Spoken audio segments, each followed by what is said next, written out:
17 फरवरी Rajasthan board कक्षा 10वीं SST का जो कंप्लीट पेपर है प्यारे विद्यार्थियों वो मिल चुका है। प्यारे विद्यार्थियों इस पेपर का जो कंप्लीट सॉल्यूशन है वो आज के इस वीडियो में मैं आपको देने वाला हूं। इस वीडियो को आपको शुरू से अंत तक देखना है। प्यारे विद्यार्थियों आप इस वीडियो को देखकर 80 में से 80 नंबर फोड़ सकते हैं। प्यारे विद्यार्थियों यहाँ पे देखना है, सबसे पहले आपको अपने रोल नंबर लिखने हैं। फिर यहाँ पे आपको देखना है कि आपको टोटल क्वेश्चन 20 पूछे गए हैं और आपको मैप भी आपको दिया गया है इस पेपर में, है ना। और यहाँ पे माध्यमिक शिक्षा बोर्ड 2026 का ये आपका पेपर है, सामाजिक विज्ञान सोशल साइंस का। और यहाँ पे समय आपको 3 घंटे और 15 मिनट दिया है, पूर्णांक आपका 80 दिए हैं। तो सबसे पहले देखिएगा आपको यहाँ पे कुछ निर्देश भी दिए हुए हैं। निर्देश को अच्छे से पढ़ना है कि परीक्षार्थी के लिए सामान्य निर्देश, general instruction to the exams. तो यहाँ पे परीक्षार्थी सर्वप्रथम अपने प्रश्न पत्र के क्रमांक अनिवार्य लिखे और सभी प्रश्न करने अनिवार्य है। और यहाँ पे तीसरा है कि प्रत्येक प्रश्न के उत्तर पुस्तिका में ही आपको लिखने हैं। तो प्यारे विद्यार्थियों सबसे पहले आपको यहाँ से अपनी सील को हटाना है और फिर आपके पेपर को ओपन करना है। तो प्यारे विद्यार्थियों चलिए इसको ओपन करते हैं, यहाँ से आपको हटाना है। तो इस प्रकार ये इसको हटाना है। तो यहाँ पे देखिएगा आपको चौथा निर्देशांक दिए हैं कि जिन प्रश्नों का आंतरिक खंड है उन्हें सभी प्रश्नों के उत्तर आपको एक साथ ही लिखे। प्रश्न पत्र में हिंदी व अंग्रेजी का रूपांतर में किसी भी प्रकार की त्रुटि, अंतर या विरोधाभास होने पर हिंदी का भाषा का प्रश्न सही माना जाएगा। और प्रश्न का उत्तर लिखने से पूर्व प्रश्न क्रमांक अवश्य लिखे। और प्रश्न संख्या 20 में मानचित्र का कार्य से संबंधित है और 4 अंक का है। प्रश्न संख्या 14 से 20 में आंतरिक विकल्प है, इनकी आंतरिक खंड है ना। तो यहाँ से जैसे आप ओपन करोगे और यहाँ से आपको खंड ए देखने को मिलेगा, यानी कि सेक्शन ए।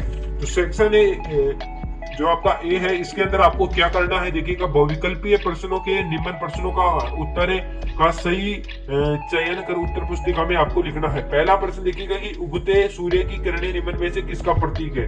तो उगते सूर्य की किरणें निम्न में से किसका प्रतीक है, तो यहाँ पे आपका जो राइट आंसर हो जाएगा आजादी का मिलना, बहादुरी या फिर शांति या फिर एक नए युग का सूत्रपात है। तो प्यारे विद्यार्थियों यहाँ पे दया वाला ऑप्शन आपका बिल्कुल राइट आंसर हो जाएगा। अगला देखिएगा, अगला प्रश्न आपसे क्या बोल रहा है कि ब्रेटन वुड्स से व्यवस्था पर सहमति बनी। तो सहमति बनी तो कब बनी थी, वो बनी थी आपकी जुलाई 1944 को। कब बनी थी, जुलाई 1944 को। यहाँ पे दया वाला ऑप्शन आपका राइट आंसर हो जाएगा। अगला देखिएगा कि औद्योगिक क्रांति सर्वप्रथम किस देश से प्रारंभ हुई। तो किस देश से प्रारंभ हुई थी प्यारे विद्यार्थियों, वो आपकी हुई थी जर्मनी से, जापान से, अमेरिका से या फिर इंग्लैंड से। तो प्यारे विद्यार्थियों यहाँ पे आपका दया वाला विकल्प बिल्कुल करेक्ट आंसर हो जाएगा। अगला देखिएगा, अगला प्रश्न आपसे क्या बोल रहे हैं कि गंभीर हिंदी में छपाई की शुरुआत किस दशक में हुई थी। तो किस दशक में हुई थी ये आपको बताना है। तो प्यारे विद्यार्थियों 1870 में हुई थी, इनकी ब वाला विकल्प आपका बिल्कुल करेक्ट आंसर हो जाएगा। तो प्यारे विद्यार्थियों बढ़ते हैं अगले प्रश्न की तरफ। अगला प्रश्न आपको क्या बोल रहा है, अगला प्रश्न बोल रहा है कि अमेरिका की खोज किसने की थी। आपको क्या बताना है कि अमेरिका की जो खोज है वो किसने की थी। तो प्यारे विद्यार्थियों जो अमेरिका था उसकी खोज किसने की थी आपको ये बताना है। तो किसने की थी, कोलंबस ने की थी। किसने की थी, कोलंबस ने की थी। या फिर सॉरी यहाँ पे आपको दिखाई दे रहा होगा, अमेरिका की खोज किसने की थी, वास्को डी गामा ने की थी, अबुल कलक ने की थी या फिर कोलंबस ने की थी या फिर डुप्ले ने की थी। तो किसने की थी, स वाला ऑप्शन आपका बिल्कुल राइट आंसर हो जाएगा, कोलंबस। क्या हो जाएगा भाई, कोलंबस आपका बिल्कुल करेक्ट आंसर हो जाएगा। अगला देखिएगा, अगला प्रश्न आपसे बोल रहा है कि जो बाघ संरक्षण का कार्बोनेट राष्ट्रीय उद्यान भारत के जिस राज्य में स्थित है वह है, आपको बताना है। तो वह क्या है प्यारे विद्यार्थियों, उत्तराखंड है, राजस्थान है, मध्य प्रदेश है, फिर केरल है। तो उत्तराखंड आपका बिल्कुल करेक्ट आंसर हो जाएगा। अगला देखिएगा, अगला प्रश्न आपसे क्या बोल रहा है कि पहला सफल सूती वस्त्र का उद्योग 1854 में कहां लगाया गया था, कोलकाता, चेन्नई, मुंबई या फिर पटना। बताइए प्यारे विद्यार्थियों। तो प्यारे विद्यार्थियों इसके अंदर जो आपका जो राइट आंसर हो जाएगा वो हो जाएगा आपका मुंबई। क्या हो जाएगा, मुंबई, यानी कि स वाला विकल्प आपका बिल्कुल करेक्ट आंसर हो जाएगा। प्यारे विद्यार्थियों अगला प्रश्न देखिएगा, अगला प्रश्न आपसे बोल रहा है कि स्मॉल ब्यूटीफुल पुस्तक के रचयिता है। तो पुस्तक के जो रचयिता है वो आपको बताने हैं। तो प्यारे विद्यार्थियों इसके अंदर जो आपका राइट आंसर हो जाएगा वो हो जाएगा आपका जो ए वाला ऑप्शन है सुमे सर है, यानी कि ए वाला विकल्प आपका बिल्कुल करेक्ट आंसर है हो जाएगा।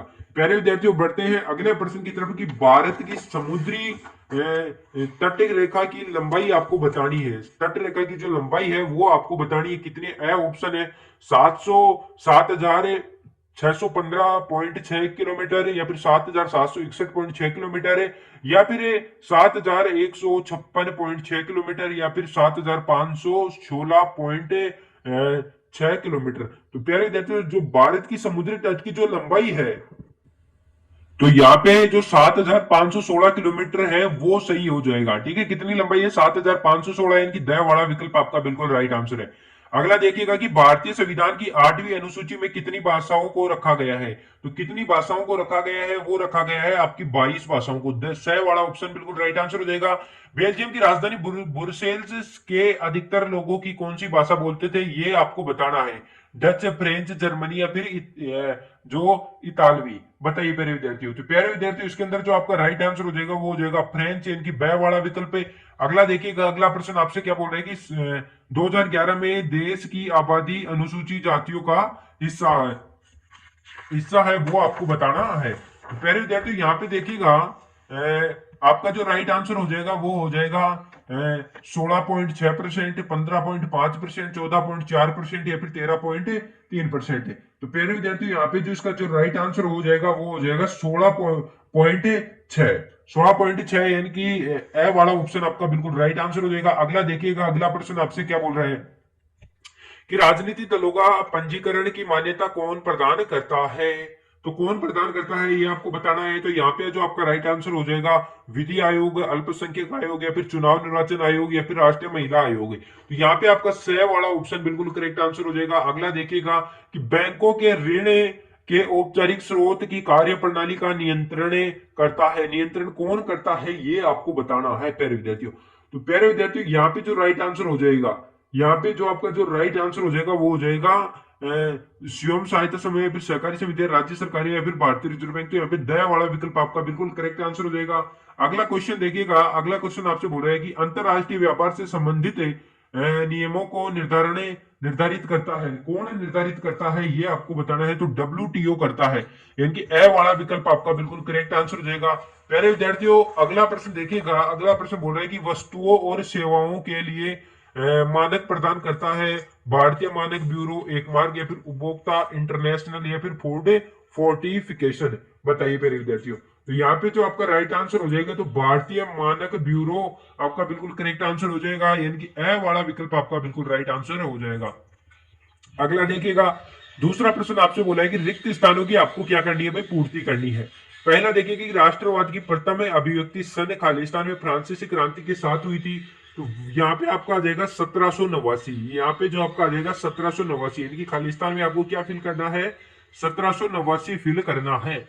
अगला देखिएगा, अगला प्रश्न आपसे केवल भारत की लगभग खालिस्तान जनसंख्या कृषि कार्यों से जुड़ी है। तो कितनी प्रतिशत जो भारत की जो जनसंख्या है वो जनसंख्या कृषि कार्यों में जुड़ी है, तो वो जुड़ी है 50% है। यहाँ पे खालिस्तान में आपको बढ़ना है 50%। अगला देखिएगा कि एक देश के आयात और निर्यात के अंतर को खालिस्तान कहते हैं। तो क्या कहते हैं, व्यापार का संतुलन कहते हैं। क्या कहते हैं, व्यापार का संतुलन। तो यहाँ पे आपको लिखना है व्यापार संतुलन। क्या लिखना है, व्यापार संतुलन लिखना है। अगला देखिए कि लोकतंत्र शक्ति, लोकतंत्र में शासन की अंतिम शक्ति खालिस्तान के हाथों में रहती है। तो किसके हाथों में रहती है, लोगों के हाथों में रहती है। किसके हाथों में रहती है, लोगों के हाथों में रहती है। अगला प्रश्न देखिए कि भारत में छिपी हुई बेरोजगारी सबसे अधिक खालिस्तान क्षेत्रों में पाई जाती है। तो कहाँ पाई जाती है, कृषि क्षेत्रों में पाई जाती है। कहाँ पाई जाती है, कृषि क्षेत्रों में पाई जाती है। अगला देखिए कि बहुराष्ट्रीय कंपनियों के उद्भव के पश्चात खालिस्तान विश्व होने लगा है। जो क्या होने लगा है, वैश्वीकरण। यहाँ पे जो आपका राइट आंसर हो जाएगा वो हो जाएगा वैश्वीकरण। अगला प्रश्न देखिएगा, छठवां आपसे क्या बोल रहा है, छठवां प्रश्न आपसे, सॉरी यहां से आपके 6 क्वेश्चन हो गए। तीसरा देखिएगा, अब अति लघुत्तरात्मक प्रश्न आपसे पूछा है। अति लघुत्तरात्मक प्रश्न में पहला आपसे पूछा है कि कॉर्न लॉ किस देश में लागू किया गया। तो कॉर्न लॉ किस देश में लागू किया गया ये आपको बताना है प्यारे विद्यार्थियों। तो कॉर्न लॉ था आपका, वो किस देश में लागू किया गया था, वो किया गया था आपका जो कॉर्न लॉ है ना। तो ये आपका ब्रिटेन देश में कल क्या किया गया था, लागू किया गया था। अगला देखिएगा, अगला प्रश्न आपसे क्या बोल रहे हैं, जो आपका छापा खाना है, तो छापा खाना प्रगति का सबसे ताकतवर औजार है, यह कथन किसका है, ये बताना है आपको। तो ये कथन किसका है, ये है आपका मार्टिन लूथर का। किसका है प्यारे विद्यार्थियों, ये है मार्टिन लूथर का। अगला देखिएगा कि गुलामगिरी के रचयिता कौन है, तो आपकी गुलामगिरी के रचयिता ज्योतिबा फूले हैं। कौन है, ज्योतिबा फूले हैं। अगला देखिएगा कि मानव बाग रिजर्व किस राज्य में स्थित है, तो किस राज्य में स्थित है ये आपको बताना है। तो किस राज्य में स्थित है ये आपको बताना है, तो ये आपके असम में स्थित है। अगला देखिएगा कि किस देश के आर्थिक विकास की रीढ़ किसे कहा गया है, किसी देश की आर्थिक विकास की रीढ़ किसे कहा गया है ये आपको बताना है। तो अर्थव्यवस्था और आर्थिक क्षेत्र को कहा गया है। भारत के 3 रेल गेज कौन कौन से हैं ये आपको बताना है। तो भारत के 3 रेल गेज कौन कौन से हैं, तो पहला आ जाएगा ब्रॉड गेज, यानी कि मैं लिखकर बता देता हूं ये तो आपको। पहला आ जाएगा आपका ब्रॉड गेज, दूसरा आपका आ जाएगा, क्या आ जाएगा, पहला ब्रॉड गेज, दूसरा आपका आ जाएगा मीटर गेज, और तीसरा जो आपका आ जाएगा वो आ जाएगा नेरो गेज। क्या आ जाएगा, नेरो गेज आ जाएगा। अगला देखिएगा, अगला आपसे क्या बोल रहा है, अगला आपसे बोल रहा है कि किसी देश के दो समुदायों के बीच पारस्परिक अविश्वास ने गृह युद्ध का रूप ले लिया, तो किस देश का ले लिया था ये आपको बताना है। तो प्यारे विद्यार्थी, इसका जो राइट आंसर हो जाएगा वो हो जाएगा श्रीलंका। क्या हो जाएगा, श्रीलंका यहाँ पे बिल्कुल राइट आंसर हो जाएगा। अगला देखिएगा, अगला प्रश्न आपसे क्या बोला है कि सामाजिक असमानता का कौन सा रूप है प्रत्येक स्थान पर दिखाई देता है, तो प्रत्येक स्थान पर दिखाई देता है ये आपको बताना है। तो लैंगिक असमानता, क्या आ जाएगा यहाँ पे आपका, लैंगिक असमानता। प्यारे विद्यार्थियों, अगला प्रश्न देखिएगा कि कौन सी शासन व्यवस्था अपनी कुछ कमियों के बावजूद भी पूरे विश्व में स्वीकार्य है, तो यहाँ पे आ जाएगा लोकतंत्र। क्या आ जाएगा, लोकतंत्र। लोकतंत्र आपका बिल्कुल करेक्ट आंसर हो जाएगा।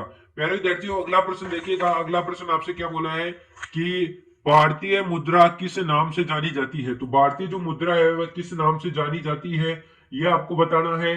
अगला प्रश्न देखिएगा, अगला प्रश्न आपसे क्या बोल रहा है कि वैश्वीकरण किसे कहते हैं ये आपको बताना है। तो प्यारे विद्यार्थियों, जो भारत की जो करेंसी है वो आपकी जानी जाती है भारतीय रुपया में।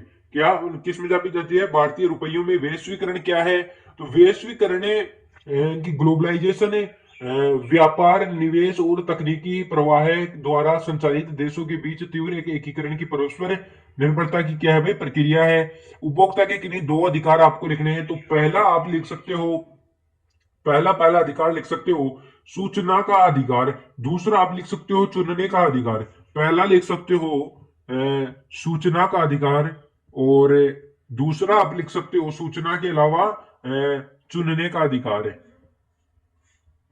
अगला देखिएगा, अगला प्रश्न आपसे क्या बोल रहा है कि नेपोलियन संहिता है उसके बारे में क्या थी, तो नेपोलियन जो संहिता है वो नेपोलियन संहिता थी जिसमें नेपोलियन प्रथम के शासनकाल में 1804 में स्थापित किया गया था। इसमें नागरिक कानून सिद्धांतों जैसे ही कानून के समक्ष समानता व संपत्ति के अधिकारों के अनुबंधन की स्वतंत्रता को मानवीकृत किया गया था। इसमें रिंडरपेस्ट बीमारी पर अफ्रीका का क्या प्रभाव पड़ा, तो 19वीं सदी में अफ्रीका में तेजी से फैली थी क्या, रिंडरपेस्ट महामारी, जिसके कारण 90% से अधिक मवेशियों की मृत्यु हो गई थी, जिसके परिणाम स्वरूप व्यापार में अकाल पड़ा और पारस्परिक आजीविका ध्वस्त हो गई और अफ्रीकी समाज को औपनिवेशिक शक्तियों के द्वारा अधीन कर लिया गया था। प्यारे विद्यार्थियों, अगला प्रश्न देखिएगा कि मरुस्थलीय मृदा की आपको कोई 2 विशेषता बतानी है, तो मरुस्थलीय जो मृदा है इसकी कोई 2 विशेषता आपको लिखनी है। तो यहाँ पे देखिएगा, आप लिख सकते हो कि मरुस्थलीय मृदा की 2 विशेषताओं में पहली आप लिख सकते हो कि आमतौर पर बनावट में रेतीली होती है और प्रकृति इसकी खारी होती है। बनावट रेतीली होती है, बनावट इसकी रेतीली होती है और प्रकृति इसकी खारी होती है। अगला देखिएगा कि गेहूं उत्पादन में कौन सी भौगोलिक परिस्थिति अनुकूल है, तो कौन सी जो परिस्थितियां वो अनुकूल है गेहूं उत्पादन के लिए। अनुकूल परिस्थितियों में ठंडी जलवायु और पकने के समय तेज धूप के साथ साथ 50 से 75 सेंटीमीटर की वार्षिक वर्षा का समान वितरण शामिल है। सतह साझेदारी क्या है, सत्ता की साझेदारी एक ऐसी राजनीतिक व्यवस्था जिसमें सत्ता को सरकार के विभिन्न अंगों और कार्यपालिका, न्यायपालिका, विधायिका, सरकार के विभिन्न स्तरों जैसे केंद्र, राज्य, स्थानीय या फिर विभिन्न सामाजिक समूहों के बीच वितरित किया जाता है। अब अगला प्रश्न आपसे पूछे कि धर्मनिरपेक्ष राज्य से आप क्या समझते हैं? धर्मनिरपेक्ष राज्य वह राज्य है जो किसी एक धर्म में आधिकारी जो एक धर्म के रूप में स्थापित नहीं करता है। धर्मनिरपेक्ष मतलब एक धर्म को नहीं मानता है, विभिन्न धर्मों और सभी नागरिकों को बिना किसी भेदभाव के किसी भी धर्म का पालन करने व किसी भी धर्म का पालन न करने का अधिकार प्रदान करता है। यहाँ पे आपके 9 प्रश्न कंप्लीट मैंने सॉल्यूशन दे दिया है प्यारे विद्यार्थियों। अगला देखिएगा 10वां प्रश्न आपसे क्या बोला कि भारतीय जो अर्थव्यवस्था में प्राथमिक क्षेत्र का आपको महत्व बताना है। प्यारे विद्यार्थियों, इनका जो सॉल्यूशन है वो कैसे मिलेगा आपको? आपको क्या करना है, सिंपल चैनल को सब्सक्राइब करना है। सब्सक्राइब करने का तो वीडियो को लाइक करना है, फिर आपको हाइप करना है, यानी कि लाइक के जस्ट आगे आप उसी लाइन में स्क्रॉल करना है। जैसे आगे स्क्रॉल हाइप का ऑप्शन दिखाई देगा, इस पे क्लिक करके आपको 3 बार हाइप करना है। फिर डिस्क्रिप्शन में व्हाट्सएप चैनल का लिंक दिखाई देगा, इस पे क्लिक करके आपको ज्वाइन कर लेना है। ठीक है, तो जैसे आप ज्वाइन करोगे आपके पास पीडीएफ आ जाएगी। व्हाट्सएप ग्रुप का लिंक ज्वाइन कर लेना, आपके पास पीडीएफ आ जाएगी, यदि आपने इतना काम सही तरीके से किया है, अन्यथा नहीं आएगी। तो यहाँ पे देखिएगा कि सकल घरेलू उत्पाद की गणना करते समय केवल अंतिम वस्तुओं एवं सेवाओं को ही क्यों सम्मिलित किया गया? वैश्वीकरण प्रक्रिया में बहुराष्ट्रीय कंपनियों की क्या भूमिका है, यह आपको बताना है। और आप क्यों सोचते हैं कि औसत आय विकास को समझने के लिए महत्वपूर्ण मापदंड की क्या करता है, व्याख्या करता है।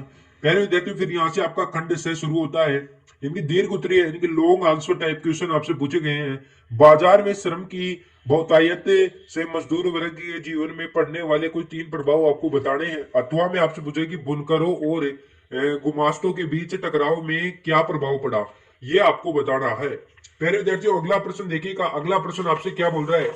अगला प्रश्न आपसे बोल रहा है कि वर्षा जल संग्रहण क्या है और भारत में छत वर्षा जल संग्रहण की तकनीकी में सफल प्रयोग के कोई 2 उदाहरण आपको बताने हैं। अगला देखिएगा, अथवा में आपसे बोला है कि जल संरक्षण की आवश्यकता में राजस्थान में जल संरक्षण की विधि आपको बतानी है। 16वां बोला है कि संघवाद क्या है, भारत में संघवाद का स्वरूप कैसा है, ये आपको समझाना है।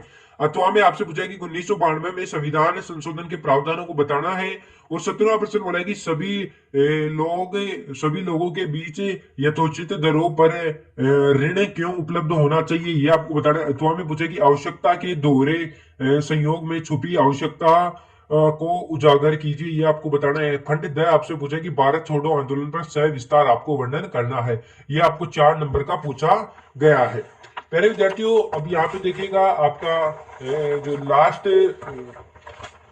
लास्ट आ जाता है कि किसी भी राजनीतिक दल में क्या क्या गुण होने चाहिए जो राजनीतिक दलों के यहाँ से आपको रोल्ट एक्ट के बारे में पूछा है। इसे भारतीय में क्या विरोध वह क्यों था, और किसी भी राजनीतिक दल के क्या गुण होते हैं, राजनीतिक दलों के समक्ष क्या है, चुनौतियां क्या है, ये आपको बताना है। अथवा में आपसे पूछेगी राजनीतिक दल अपना कार्य बेहतर ढंग से करे, इसलिए इसके लिए क्यों मजबूत बनाने के लिए सुझाव दें, ये आपको बताना है। पहले विद्यार्थियों, अगला प्रश्न देखिएगा कि दिए गए भारत के मानचित्र में निम्नलिखित में से खनिज यानी कि ये आपको वो क्या करना है, व्यक्त करना है। अब इसमें आपको क्या करना है, आपको जो आपकी एग्जाम लग रही होगी, एग्जाम सेंटर में आपको क्या पूछा जाएगा? एग्जाम सेंटर में आपसे एक मैप दिया जाएगा। आपको एग्जाम सेंटर में अलग से आपको एक मैप दिया जाएगा। मैप में आपको इनको फिलअप करना है। अब जैसे मैं आपको बता देता हूँ कि हजारीबाग कहाँ है, और ये जो भी है हजारीबाग है ना, इनको आपको मैप मानचित्र में क्या करना है, भरना है। जैसे आपका हजारीबाग झारखंड में स्थित है। हजारीबाग कहाँ स्थित है? झारखंड में। तो मैप में आपको झारखंड तो पता होगा, वहां पे आपको इसको भर देना है। कहाँ? झारखंड में। तो ये आपका आ जाता है झारखंड में। फिर नेक्स्ट आपसे बोला है गोवा, है ना, तो गोवा तो आप जानते हो, गोवा में ही है। अगला आपसे पूछा है कि केगा, तो केगा कहाँ पड़ता है? केगा आपके कर्नाटक में है, जो एक परमाणु ऊर्जा का षड्यंत्र है। तो केगा, तो ये कहाँ पे पड़ता है? कर्नाटक में पड़ता है। कहाँ पड़ता है? कर्नाटक में पड़ता है। नेक्स्ट आपसे पूछा है कि कलपक्कम कहाँ पड़ता है? तो ये आपका तमिलनाडु में पड़ता है, नाडु में पड़ता है। फिर इसके अथवा में आपसे पूछा है कि कलोल कहाँ है? तो कलोल आपकी गुजरात में पड़ता है। कलोल आपके गुजरात में पड़ता है, और यह एक तेल क्षेत्र है ना। और नाहर कटिया, ये आपके नाहर कटिया है, ये आपके असम में जो नाहर कटिया है ये असम में स्थित एक तेल क्षेत्र है। और मोरन ये असम में स्थित एक तेल क्षेत्र है मोरन है। और बसीन, बसीन महाराष्ट्र तट के पास एक तटीय तल क्षेत्र है, तेल क्षेत्र है। तो प्यारे विद्यार्थियों इस प्रकार ये भी आपका 4 नंबर का है, एक एक नंबर का रहने वाला है। प्यारे विद्यार्थियों इस प्रकार आपका जो कंप्लीट पेपर है, जो इसका जो कंप्लीट सॉल्यूशन है वो आज के इस वीडियो में मैंने आपको दिया है। तो प्यारे विद्यार्थियों आपको कुछ नहीं करना, सिंपल है, चैनल को सब्सक्राइब कर लेना है, वीडियो को लाइक कर लेना है, और आपके सभी विषयों की आप चैनल पे जाके देख सकते हो, जितने भी विषयों की वीडियो अपलोड हो चुकी है, हिंदी की हो गई, इंग्लिश की हो गई, और भी एनी सब्जेक्ट जो आपके और विषय हैं, और जो भी जिन भी विषयों की वीडियो अपलोड हो चुके हैं उनको जाकर आपको देखना है और अच्छे से देखना है। और देखने के बाद अच्छा सा कमेंट करना है। और अब प्यारे विद्यार्थियों मिलते हैं किसी नेक्स्ट वीडियो में, तब तक के लिए धन्यवाद। जय हिंद, जय भारत। पेपरों को अच्छे से तैयार कीजिएगा, बोर्ड में 80 में से 80 मार्क्स फोड़ के आइएगा। तो प्यारे विद्यार्थियों मिलते हैं किसी नेक्स्ट वीडियो में, तब तक के लिए धन्यवाद। जय हिंद, जय भारत।